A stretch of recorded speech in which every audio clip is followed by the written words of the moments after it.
Now, the topic that we're to cover tonight is faith and science, friends or foes.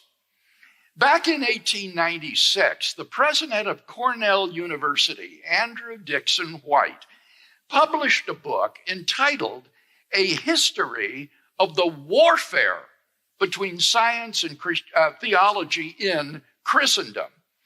And under White's influence, the metaphor of warfare to describe the relations between science and Christianity became very widespread in the first half of the 20th century.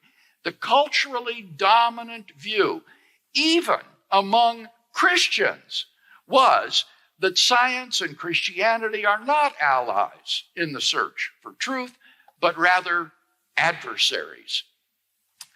To illustrate, several years ago, I had a debate with a philosopher on the topic, science and religion, are they mutually irrelevant, at Simon Fraser University in Vancouver, Canada.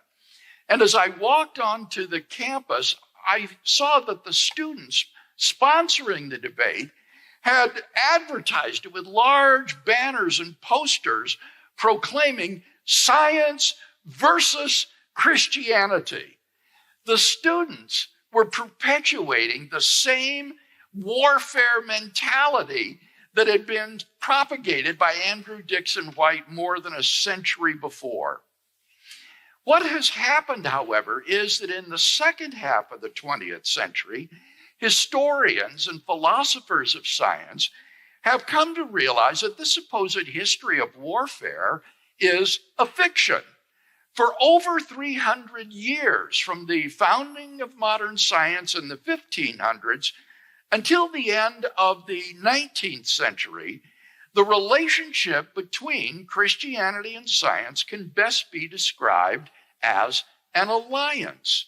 Up until the late 19th century, scientists were typically Christian believers who saw no conflict between their faith and their science. People like Kepler, Boyle, Maxwell, Faraday, Kelvin, and so on. The idea of a warfare between science and Christianity is a relatively recent invention of the late 19th century. It was carefully nurtured by secular thinkers who wanted to undermine the cultural dominance of Christianity in the West and to replace it with naturalism, the view that only the physical world is real. And they were amazingly effective at pushing through their agenda. But historians and philosophers during the second half of the 20th century began to realize that the idea of a warfare between Christianity and science is a gross oversimplification. White's book is now regarded as something of a bad joke, a distorted and one-sided piece of propaganda. So today, a flourishing dialogue between science and theology is going on in North America and Europe. Science and faith have discovered that they have important mutual interests and important contributions to make to each other.